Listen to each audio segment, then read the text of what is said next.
Next Pitch TV showcases the most innovative equity crowdfunding campaigns for the verdict of the crowd. Don't let your trash talk get you down. Get BagUps and turn it around. Meet Jack Licata, the founder and CEO of Fast Bags Corporation, who came up with the idea for BagUps.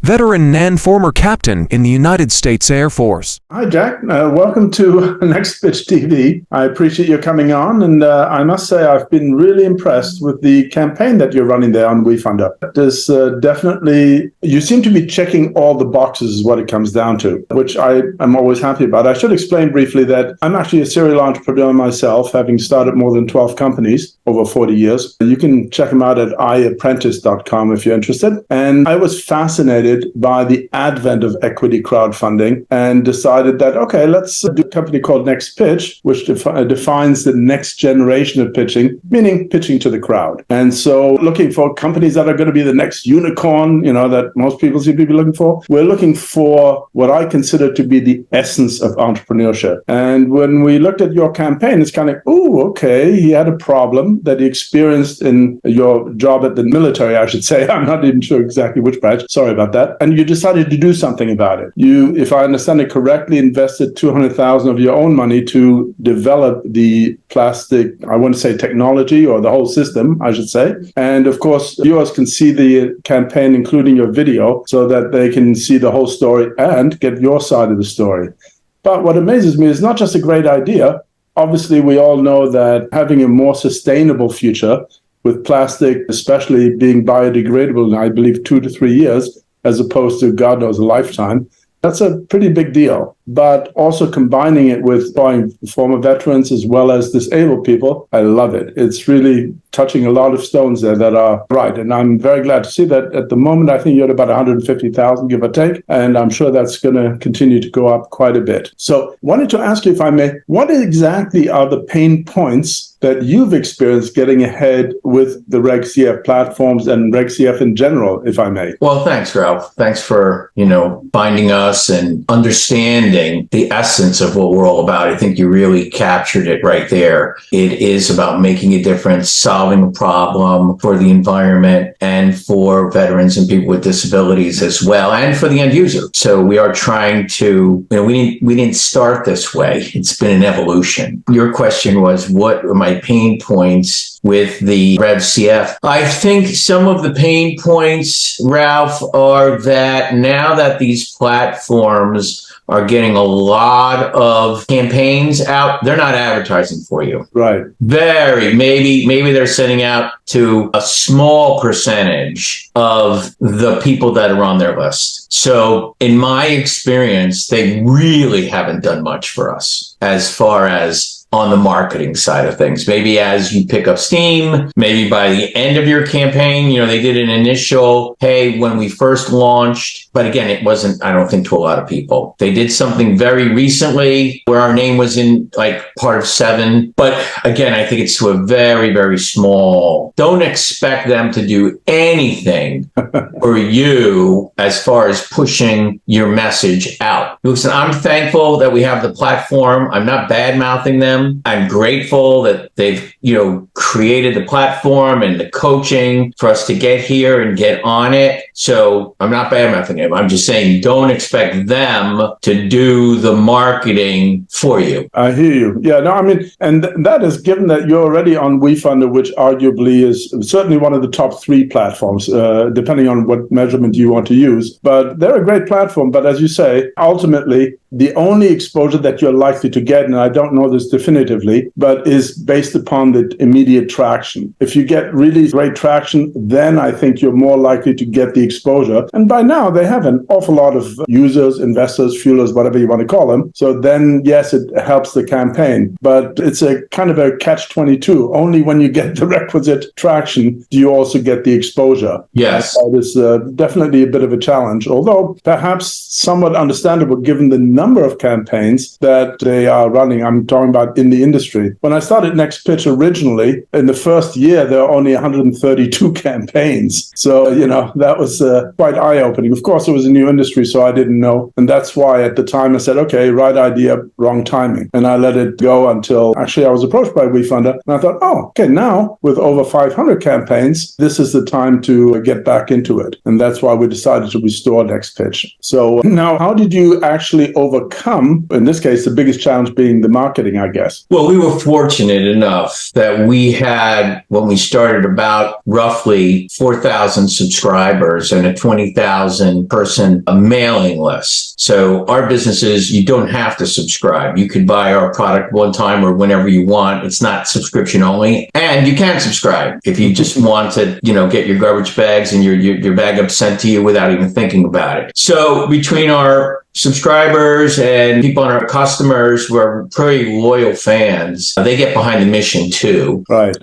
I would say 98% of what we raised has just been email blasts to our existing customers. Now, why did you actually decide to do, in this case, this is your first Reg CF campaign, I'm assuming, right? It is. And why did you decide to do that as opposed to the traditional angel or what have you? Yeah, that's a good question. Why is there's someone I respect very much who's been an investor, real angel for us. And he done several of these for companies that he's been involved in. And the theory is, especially for our product, you might not get them to invest in you, but you do have the opportunity to have them as a customer. Exactly. I'm sorry. Yes, because everyone can use our product. And that's really why we chose to do this versus, find an angel group or get one big check, which, that's got its features and benefits too. But here you get more people involved. You get a bigger base of loyal fans. They are now invested, like mentally, emotionally. They're using the product. They like the product. We're partners now together with them. So we really wanted to create like a big ecosystem of, a BagUps community. That's really why we did it. No, it makes every sense to me. One of the reasons why I like equity crowdfunding so much is because, as I said, I've started a lot of companies and I had to bootstrap them. And basically, it's kind of like, ooh, are you telling me you can raise money in small amounts, typically 100, 400, 500, whatever. But what you're gaining is not just the funding. You're actually, especially if you're customer facing, gaining a potential customer base at the same time. Not to mention that once people put some money in, even if it's a small amount, they're likely to become a brand ambassador. It's kind of like, wow, you get a 2-for-1 special, and that is pretty hard to beat, I think. I don't have any statistics on it. I'm just going to give you my gut. I would say just about 99.9% of the people who are invested are customers. Either they saw it on the outside, they tried the product, they liked it, and they said, yeah, I like it. It's a product that works. It's a product that I like. I'm also going to invest. I totally get it. And I'm very glad that you took this direction. It appears, you've been, I don't actually know exactly how long the campaign's been on, but you still have quite a long way to go. And that's one of the advantages of equity crowdfunding, that it's not like regular crowdfunding, which is usually 30 to 60 days. If you don't meet your target by that time, you're pretty much done. But in your case, not only have you exceeded your target by a factor of 3, from my understanding, but you could even extend it. I don't think that's going to be necessary in your case because you already have it, I think, set for a year. But that's a great flexibility that's built into it. That's unique, actually, to equity crowdfunding. And that is definitely nice to see. Now, if you had a magic wand, what sort of resources would you wish you had that you, in this case, didn't? Ralph, if I had a magic wand and I would like a marketing firm that really knew how to market into the right people that would invest in this platform and our product. Right. Now, that's an interesting concept. One of the reasons why we named it Next Pitch, our slogan is actually Shark Tank for everyone. The whole point is, wouldn't it be great if one can actually watch something and hit the button instead of waiting for the sharks to do something which you may or may not agree with? That's at least the long-term vision. We'll see if we ever get there. But that would be nice precisely for that reason, that basically one can get hopefully immediate feedback, but at the same time, the exposure and validation at the same time. So that's definitely where we're at. I noticed that, or at least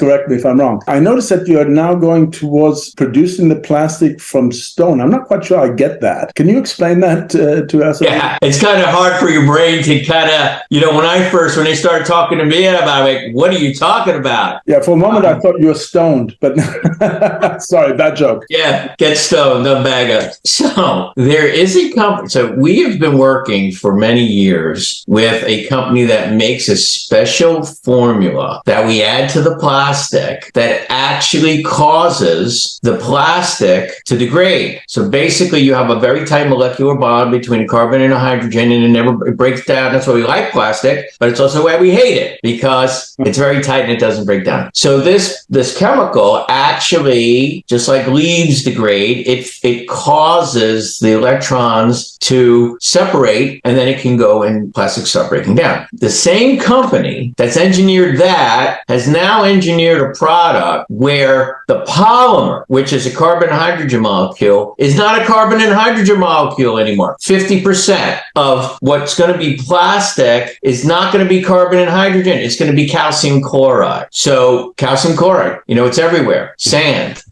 So part of it, 50% still will be a carbon hydrogen bond with the additive that we use. So that part it's still going to degrade, but now a bag is now 50% less plastic, because the other 50% is stone, is calcium carbonate. And what that does, Ralph, it drastically reduces the carbon footprint of what it takes to make and use this plastic. And then when it degrades, you've got calcium carbonate is 50%, and the other 50% goes back to the natural elements, carbon, hydrogen, and then, what we call worm food, but just the minerals. So it's been used in other parts of the world, but never as a plastic bag. It's been used mostly for food packaging. And it's big in the Middle East. It's big in South America. There's just like, the car industry fought airbags, even though they knew it was good. Okay. The plastic industry's been fighting this, even though we know it's better, but people don't like change. Right. But we've done some testing. We're trying to get more calcium carbonate into the mix and still get a nice tensile strength to the bag. So hopefully this month or the beginning of August, we've refined the chemistry and we think we got it. So we've got a test coming real soon. As soon as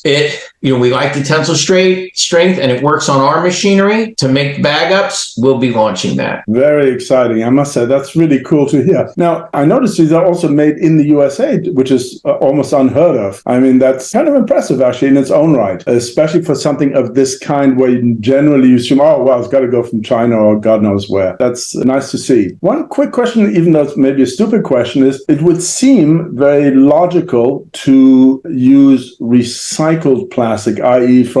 collected from the oceans or God knows what, as a source material. Is that at all viable, or have you looked into that? Well, we have, and from time to time, we have found manufacturers that are using, what they call repro in there. But what we've found is that we do try and get the manufacturers, and it's up to them what percentage, whether it's post-consumer or pre-consumer, to get recycled product in there. However, it tends to make the bags brittle and then they puncture easier. So we're mostly using virgin plastic, and that's just the better product. And like I said, we've got it engineered so that it biodegrades. Now, can you take our bag and recycle it? Absolutely. Right. But I don't think many people are going to take a garbage bag that's full of garbage and recycle it, because it's going to be disposed of. Now, maybe you use it for other things around the house, and at the end of its life, it didn't get used as garbage and thrown away. Sure, you could recycle it. But I hear you. But overall, I really am very impressed with how far you've already gotten. And I definitely hope that the campaign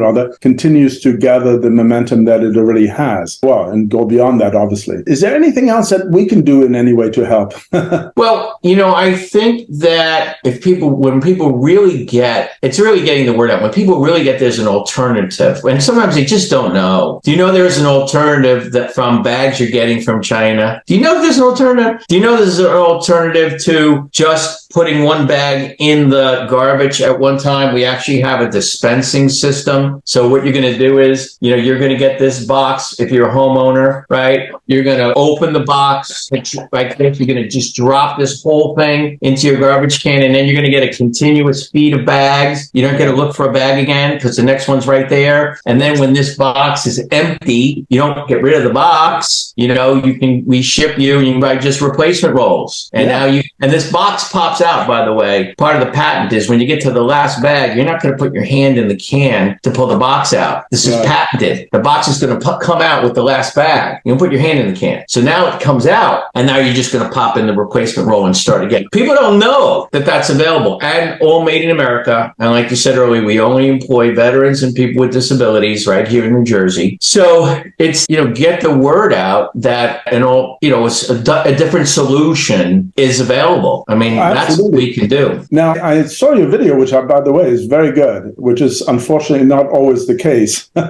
for the campaign videos. How did you actually decide to do that? I assume that you don't normally do these kinds of videos. How did you go about that? In other words, you found somebody to produce it for you, or how did you come up with that? Yeah, we have a real good friend of ours. So, like I said, this business has been in evolution. We've been in several business incubators and several shared spaces, and in one of the shared spaces that we were in, actually it started in the business incubators that was put on by a community college locally. One of the other entrepreneurs was there, and he has since branched out from one of the business he had to actually creating a studio. He was doing so many videos for himself. He created his own studio where he does podcasts for other people. And he's been very generous and works with us anytime we need to come up with a video campaign. We go to their studio in Kearney, New Jersey. Exquisite. I mean, I personally am a big fan, for example, co-working spaces, not to mention incubators. So that's very good. Even though it's not strictly related, more for my own curiosity, how did you actually like the incubator experience that you had, or experiences, I should say? Yeah, I liked it. We were also part of Bunker Labs, which is a veterans group to support veterans who create business. And we were selected as one of their 10 veterans in residency and it's great because the coaching you get, the group mentality, you can only think so much by yourself. I don't care how smart you are. Right. But when you get other people looking at your product, or you see what they're doing and you see the mistakes they made or the successes they made, plus the advisors, give a high acknowledgement to the people that they brought in to coach us along the way.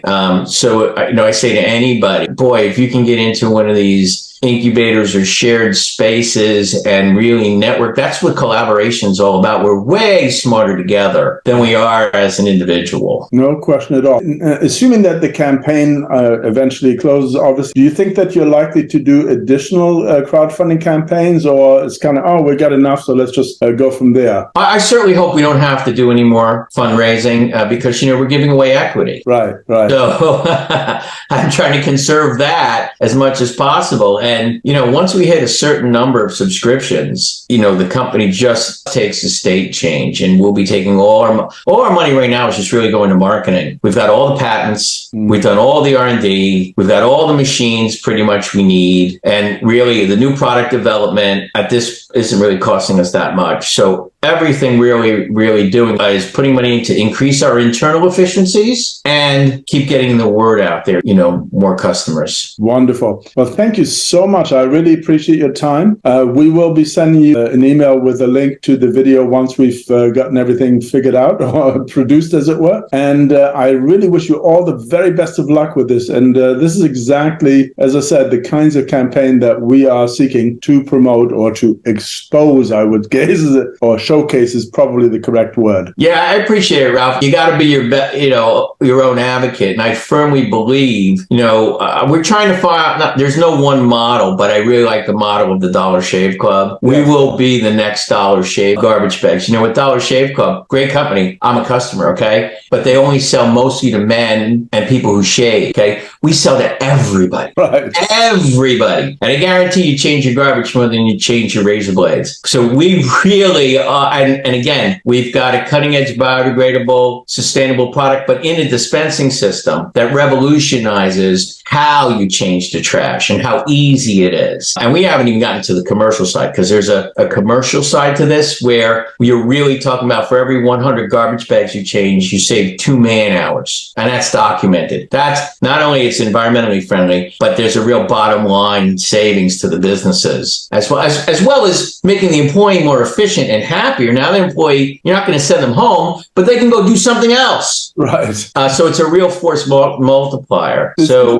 the idea of the integration ultimately of the master packaging, meaning the box, with the thing which you mentioned you patented and so on, was that already in place when you started it, or is that something that evolved? It's kind of why don't we do this as an additional thing? It started, BagUps always started with a dispensing system. That's how the whole thing came about. Like I said in my video, I had to change the garbage when I wasn't on alert, when I was a nuclear missile launch officer. On my free time, my 1 day off, and in the office, I'm changing the garbage. And I'm saying, wait, this is so inefficient. I don't mind changing the garbage. It's not beneath me. But why does it have to be inefficient? Why can't I do it quicker? Right. Because the bags weren't where they belonged in the can. They were down the hall and blah, blah, blah. So that's why I studied this and said, no, they belong here, but they got to be protected. You can't just put a bunch of bags. And in the commercial side, it's way too deep to put them in the bottom like people do at home. So he came up, and the box has got to pop out at the end, which was the biggest challenge for me to solve. And it's got to detach and be refillable. So that's why we have 5 patents, because we have several different ways. So that really was the problem, and we've solved that. And now, then things like biodegradable plastics came along. They weren't there when we first started. It was just a dispensing system. But anytime there's something cutting edge that we can do to increase the efficiency of the product or make it more sustainable, better for the environment or better for the end user, we're going to keep incorporating that. So, like I said, this biodegradable plastic came along, and now made from stone coming along. Who knows what the next thing will be? But we're going to be on the cutting edge, revolutionizing this whole function, from making the plastic to actually changing the garbage to function to the disposal of it. And we want to own that space and make it easier, better, more sustainable, and employ veterans and people with disabilities, and make it all here in the United States, in every phase of this. As I said, you check all the boxes pretty much.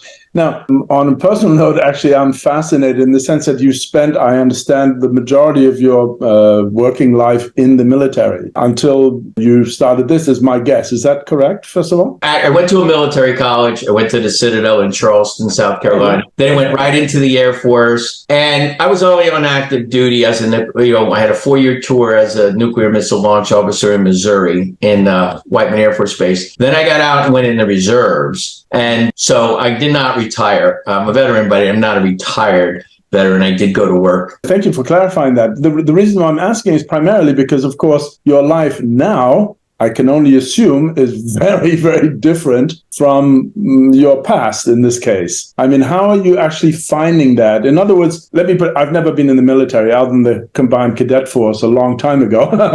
But there's a huge difference between equivalent of, let's say, 9 to 5, etc., in uniform, etc., versus something that, as you said, evolves. It's kind of like, ooh, maybe we can do this. Let's try that. Maybe it works. Maybe it doesn't. The constant iteration that is part of the startup process. How have you actually found that an experience for you? Well, it's a double-edged sword. It's great to be nimble and to be able to turn on a dime because you're the one making the calls. Mm-hmm. On the other hand, when you because you have to readjust because it's necessity, and there is not a whole lot of people to turn to should I pivot here? Yeah, that's why I do. When we talked about the cohorts and we talked about the group dynamics, it's great to have coaches. It's great to have people to bounce those ideas off of, but ultimately the buck stops with you. Exactly. And, you don't realize, the coffee that gets turned on every day, somebody's paying for that. No, you think, you're just coming and get coffee. No, somebody's paying for that, right? Right. So that's, the double-edged sword of being an entrepreneur. Wonderful. Well, I don't want to keep you any longer. Thank you so much. I thoroughly appreciate it. If, by the way, you are looking for any assistance otherwise or advice or what have you, you're welcome to get in touch with me without recording. And I'll be more than happy to lend any advice that you may need. Probably not, but just wanted to put that out there. Thank you so much indeed. No? Yeah, really. Thank you for the service that you're providing for people like me. Let's hope that it pulls off this time, because as you said, first time it didn't work. But you know how it is. If you don't succeed at first, try again. And hopefully this time it'll have the resonance that I'm expecting and hoping for. Great. Thank you. Good, huh?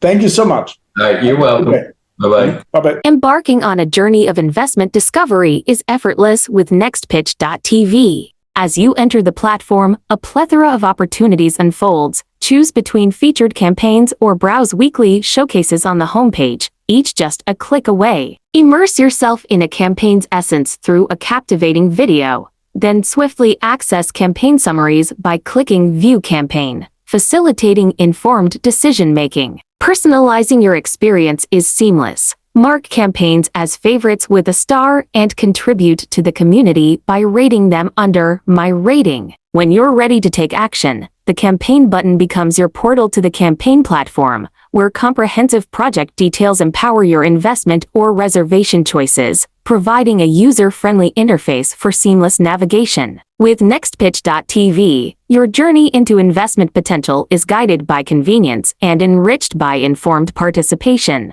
To know more about the featured campaign, subscribe now to NextPitch.tv.